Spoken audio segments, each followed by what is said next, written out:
Suspense.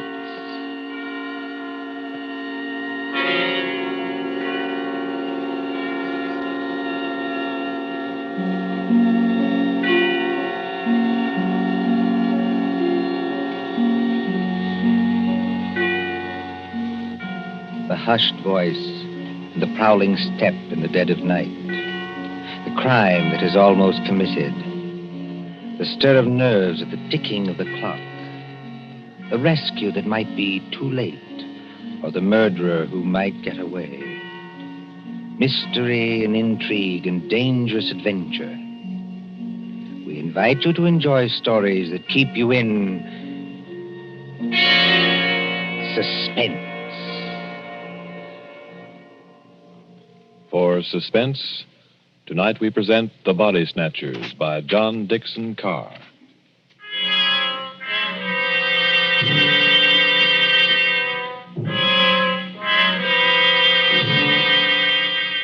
Beware of the body snatcher who prowls after dark.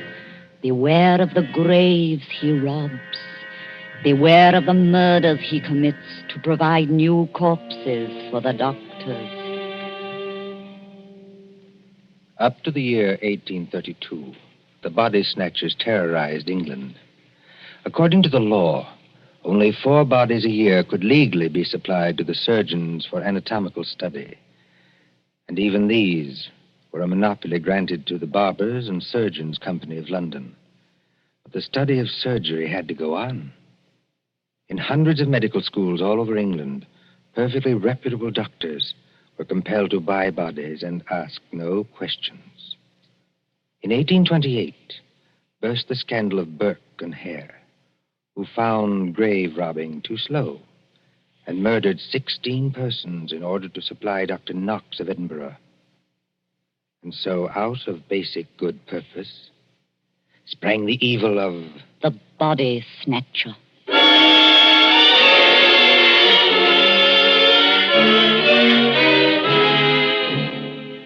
Turn back the clock now to a cold night just 110 years ago. Look into the brick kitchen of a house on Wandsworth Common, not far from London. There, in the light of a tallow dip, sits old Mother Slade in her draggled bonnet. What's a keeping 'em? 2 hours. 2 mortal hours by the Dutch clock. And they're not here yet. Mother Slade? And the graveyard not half a mile off. And once I thought I heard church bells ring. And once... Mother Slade, did you call? No, my girl, I did not call. But I thought I And heard... what are you doing up at this hour, my girl? I was only locking up, Mother Slade. Ain't it enough to have taken you over from a good-for-nothing mother, not worth the gunpowder to blow her up? Please, Mother Slade. And given you a good home, and brought you up practically like a lady, with only the housework to do? I'm sorry, Mother Slade. Only I wish you wouldn't talk like that about me own mother. And what do you do, Peggy Lester? You stop up until this hour. You mislay me snuff box 20 times a day. I was only going to say, I thought I heard a horse and cart in the lane. In our lane? Yes, Mother Slade. There it is now. Yes. Easy, my dears. Drive easy with the merchandise. The doctors don't like it if you bump the merchandise. Merchandise, Mother Slade? What's that? I'll tell you what it is, my girl. I didn't mean anything, Mother Slade. It's your Uncle Matt and your cousin Rob are coming home from their business. That's what it is. You hear that, Peggy Lister? I didn't mislay your snuff box. It's on the table. And if you don't want me to take my fingernails to you instead of a strap, you get on up to bed this minute, do you? Yes, Mother Slade. I'm a-coming, my dears. Don't be impatient. I'm a-coming. Nasty dim light this candle gives. Oh, old Mother Slater's got the rheumatics so cruel she can hardly move. Just pull back the bar, open the door. Well, Matt, did you get it? Did we get it? Strike me blind, but that's a good one, ain't it, Rob? Stir the gad, can't you? Get inside and close the door. They ain't after you. Ain't they? Can't you hear anything? I thought I heard church bells. More like a perishing funeral bell, if you asks me. Take it easy, Rob. Take it easy. We've shaken them off. Have we? I wish I was as certain as some people. The spades and sack is still in the cart. Let 'em stay. Who's a-coming to find 'em? Then you didn't get it after all, you thick-skull pair of... Now, don't you start a-blaming us. Now, you shut your potato trap, Mother Slade, or Matt'll make you shut it. What happened? I'll tell you what happened. We was too quick, that's what. The girl was only buried this afternoon. The sooner the better, my dear. What's the good of the merchandise if it ain't fresh, eh? You hold your noise and listen. We left the horse and cart outside, like we always do. We creeps up to the lich gate of the churchyard. Walk softly, Matt. Walk softly, Rob, in your oily beaver hats and neckcloths, under the starlight and the white frosted elms. Take care of the graves, too. Spring guns may be set in some of them to protect the dead from marauders. And if the coffin is one of those new iron ones, all your labor will be in vain. Open the gate softly. Don't make such a bloody row with them shovels. I can't help it. I'm loaded down with all this stuff. Oh, and who'll do all the work when we do get there? I will. Matt, Aye? listen. I can't hear nothing except your teeth a-chattering. Matt, there's other people besides us in this here churchyard. Aye, 200 or 300 deaders. But they won't bother us. I means living people. Don't talk soft. Somebody's got a dark lantern. I seen it flash past the gravestones. Oh? Where? Can't you see it now? It's a-coming straight toward us. Yes, I see him. Come on. They've seen us, Matt.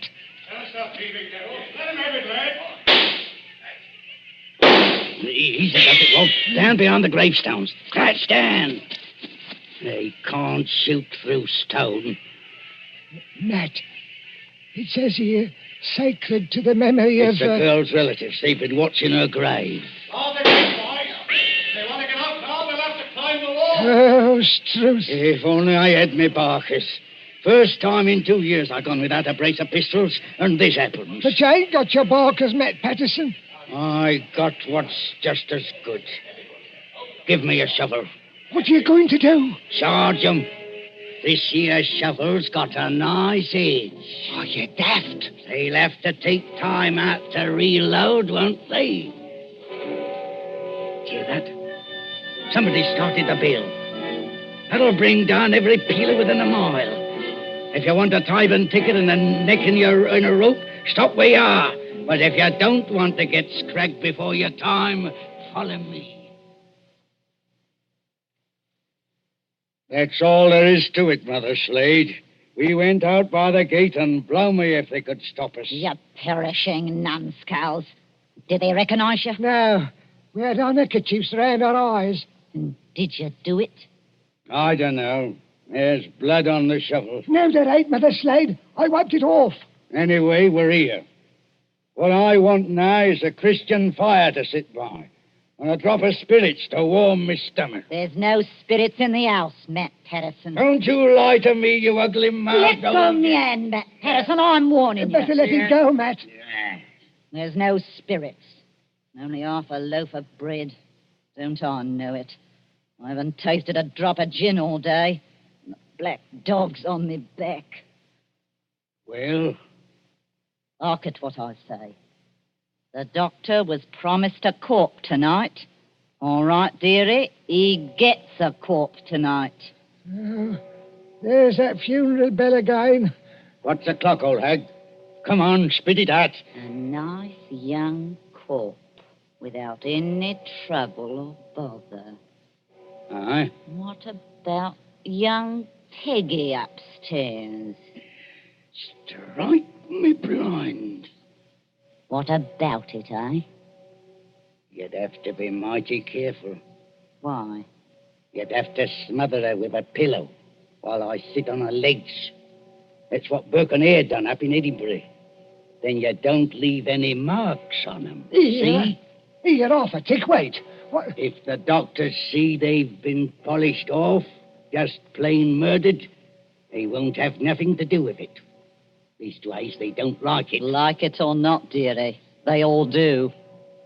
Who's buying the beef tonight? Dr. George Arnold. Him? The young fella out Fulham way? That's the man, dearie. But I thought he was too pious and holy to play. That's what Dr. Arnold thought, too, till they started putting the screws on him at Bart's College. No corp, they said to him, no lecture. No lecture, no students. It all comes to it, dearie, sooner or later. What beats me is why they got to have these bodies. You'd think the doctors killed enough people as it is, without a buying them after they was dead. Don't you question the ways of Providence, Matt Patterson. You can't do it, Matt. You can't do it, Mother Slade. You stow that noise, Bob Prentice. Do you want to wake the poor girl upstairs? But you can't do it. This cove Arnold, he knows her. Arnold knows who. He knows Peggy. Peggy fair worships the ground he walks on. Oh. He set her arm once when Mother Slade broke it, accidental-like, and she can't forget him. What's Arnold going to think when he opens up the sack and he finds What his... can Arnold do? He's bought her, ain't he? He can't go to the police and say he's bought her. Peggy Lester. Don't do it, Mother Slade. Don't do it. And how do you two thickheads know what Mother Slade is going to do? You're going to kill her, ain't you? Peggy Lester. I thought I heard her moving about upstairs. You did, Mr. Milk and Water. She's on the stairs now. Rob, you're the least to be depended on. Go out and fetch in the sack. Don't do it. It'll bring us all bad luck. Matt, you're a lad after me own heart. You stop where you are and do just as I tell you. Trim the candle. Let's have it all nice and snug. What'll she bring, do you think? Huh? 15 guineas. Maybe 20. Maybe more. 20 guineas? Strike me blind. But this is a way of doing business that I like. Listen. Did you call me Mother Slade? That's right, my ducky. That's right, my little pet. Put your wrapper round you and your slippers to keep your feet warm and come right down here to Mother Slade. I'm coming, Mother Slade. I'm coming.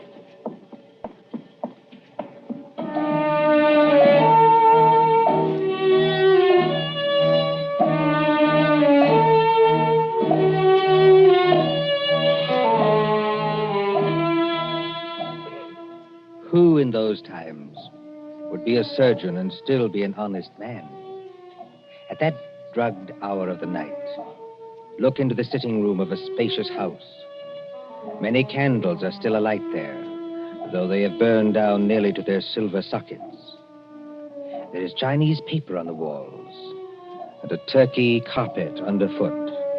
In front of the fire, now almost out, sits Dr. George Arnold with his bottle green coat and heavy hair.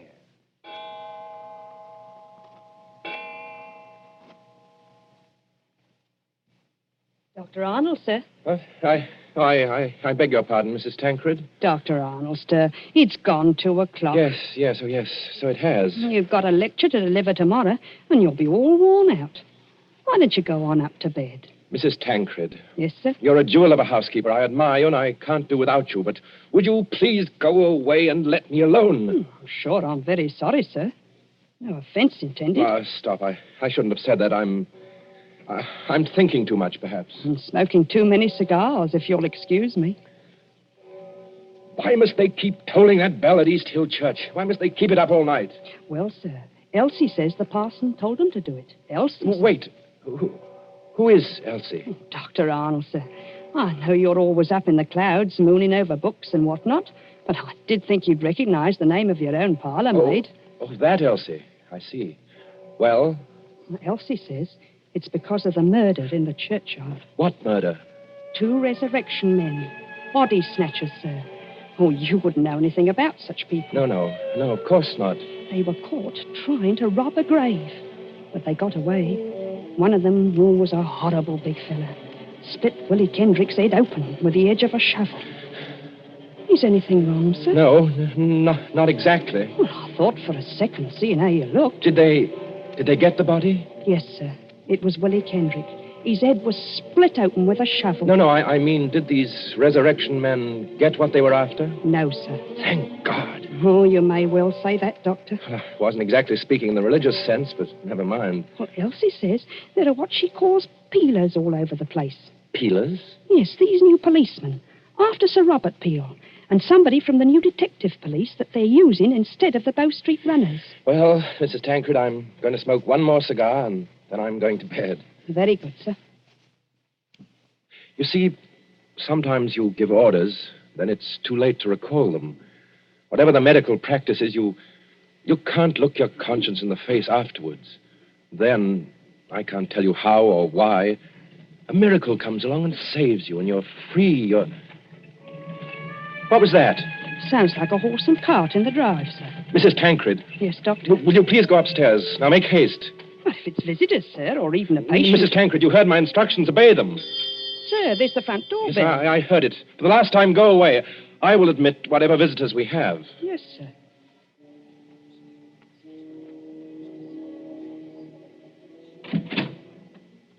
Good evening, dearie. Oh, come into the sitting room here, Mrs. Slade. La, sir. Just call me Mother Slade. You don't hardly seem natural or friendly to hear anything else. It's a pleasure to curtsy to you, Doctor. Coo, what a lovely room. I suppose... Your candles is going out, though. One by one. Poof. Then you'll be in the dark. I suppose you've come to report failure. Failure, dearie? I understand you didn't get what you went after. Bless you, dearie.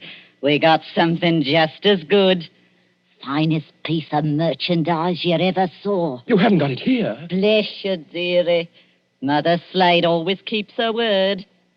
Bring the merchandise in, my dears, so the doctor can see it. Quiet, please. Oh, of course, dearie, I forgot. Thank you for that. The big fella with the black eyebrows is Uncle Matt. The little fella with the watery eyes is Cousin Rob. And between them, in that sack, they're carrying... Well, who is it in the sack? 19-year-old girl, dearie. Finest anatomical specimen you ever saw. Merciful Where do you heavens. want this here thing dumped, Governor? Easy now, Matt. Why did you bring it here? That's where you told us to bring it, dearie. I mean, why did you bring it to the front door? Why not to the surgery? Only place in the house where there was lights, Governor.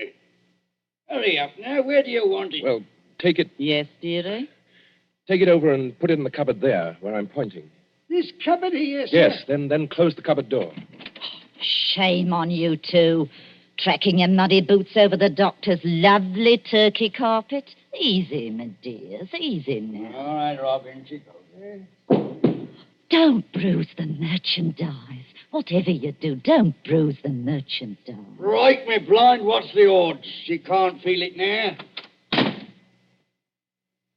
There's your body, Mr. Sawbones. Now, let's see your money. Well, just one moment before I give it to you.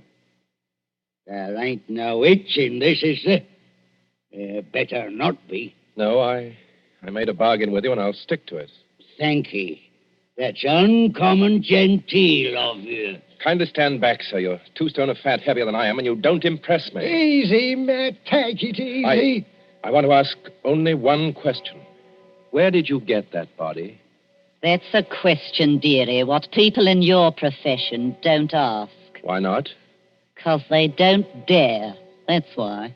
Would the police be interested in where you got the body? No, dearie.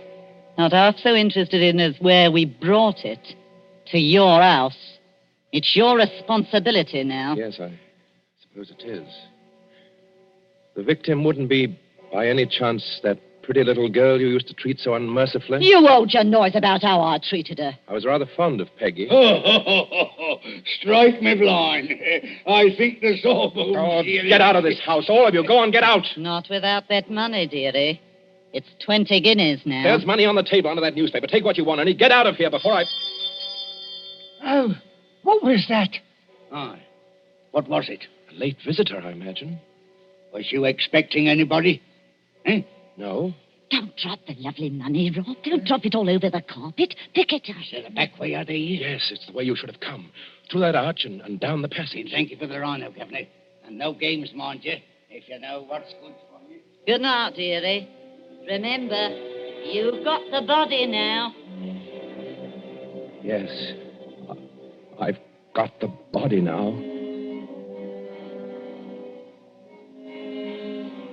Poor little devil. Dr. Arnold, sir. In heaven's name, Mrs. Tancred, haven't you gone to bed yet? I had to get up, sir, to answer the bell. Yes, of course. I'm sorry. Dr. Arnold, what's the matter with you? Matter? You're as white as a ghost, and you're almost crying. Am I? Well, we must remedy that. Oh, it's so dark in here, I could barely see you sitting there. The candles going out, one after another. Nothing but smoke and an ugly smell of grease, and that cupboard door. What about that cupboard door? Oh, I always declare, sir, it won't keep shut without any latch or bolt, if you'll excuse the level. Mrs. Tancred, keep away from that cupboard. Dr. Arnold, sir. Are you ill or anything? No, but keep away from that cupboard. Who rang the bell? Oh, dear, I was almost forgetting. It's that man Elsie was talking to us about. What man? The officer of the detective police, sir. He wants to see you. Well, I'll see him, but in some other room, not here. It's as you say, there's not enough light. Not a bit of it, Doctor, not a bit of it. Never too dark, as you might say, where the police are concerned. I couldn't help it, sir. He must have followed me down the hall. Are you... That's right, Doctor. I'm Stalker at your service. Inspector Stalker. Well, how do you do, Inspector? Mrs. Tancred, you may go. By your leave, sir. I'll just get some more candles and put them in that bracket by the cupboard. It's not in use. No, you needn't trouble. It's no trouble, sir. Excuse me. First of all, Doctor, I must apologize for intruding as late as this. Not at all, Inspector. Will you be seated? Thank you, sir. Thank you kindly. Now, I dare say you're wondering why I'm here. Well, yes, I am, rather. It's a bad business, Doctor. A very bad business. You mean the murder in the churchyard? Oh, you've heard about it. Well, my housekeeper said something about a man being killed with a shovel. That's right, Doctor. Not much doubt about who did that. No? No, the little fella dropped his dark lantern with the initials on it. They're professional body snatchers. We've had our eye on them for a long time. Speaking of body snatchers, Doctor... Well? I expect this anatomy law is pretty hard on you surgeons. It's an infamous law, sir. All the same, Doctor, it is the law. Yes. And if any surgeon happened to be caught with a body, especially a murdered body... What are you hinting at? Oh, nothing, Doctor, nothing.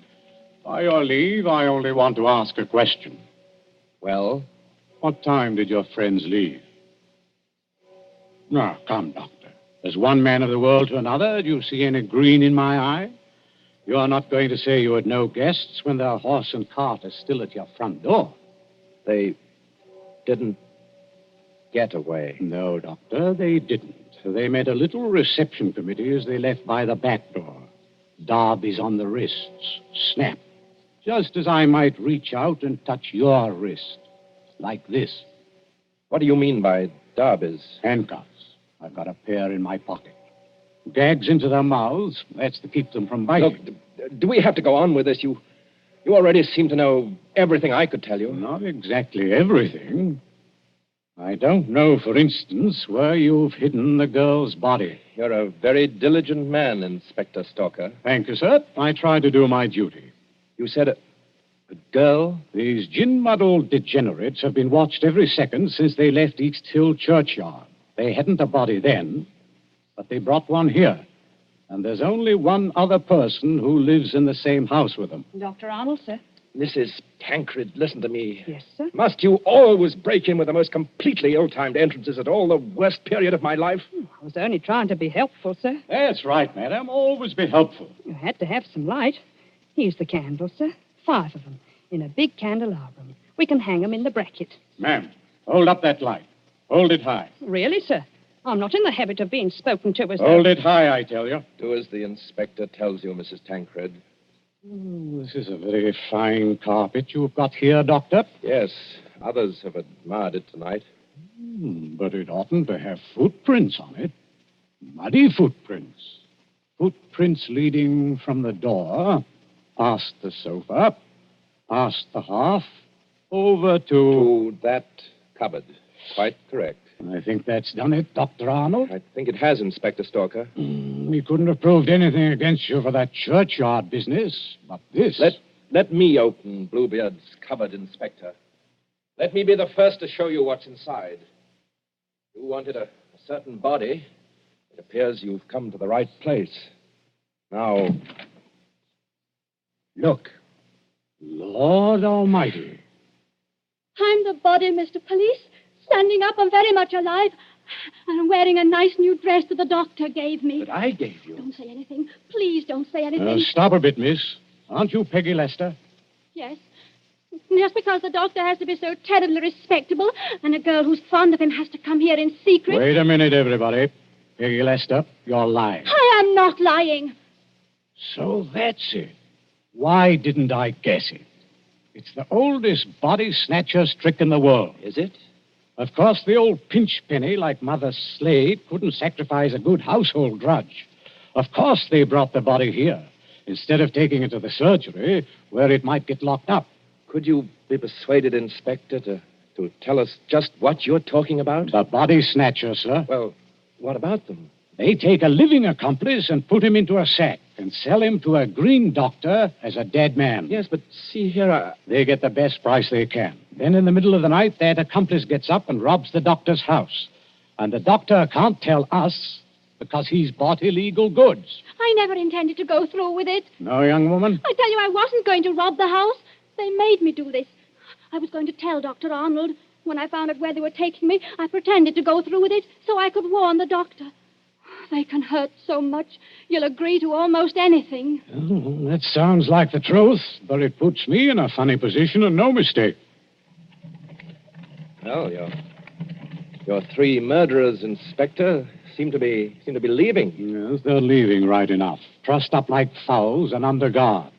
Does anybody go with them? Well, how can anybody go with them? I'm willing to believe this girl acted under threats. She's committed no crime. And I don't for the life of me see how we can touch you. Can't touch me? No, sir. And confound you for making me lose a night's sleep. There's no body. You didn't even buy a body. Will you tell me, Doctor, just what crime you've committed?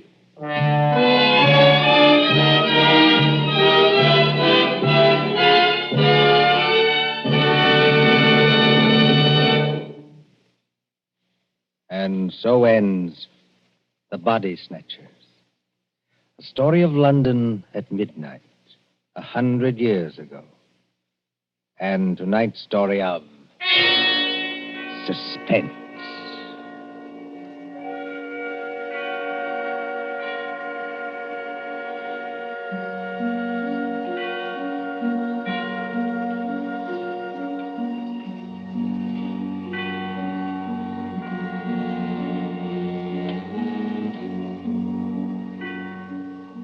Columbia presents these tales of mystery and intrigue and dangerous adventure for your relaxation and enjoyment. Next Tuesday, there will be another in this series. Same hour, 9:30 Eastern Wartime.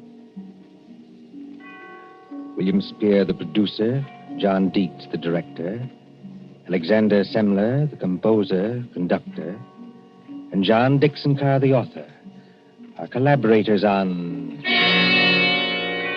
Suspense. This is the Columbia Broadcasting System.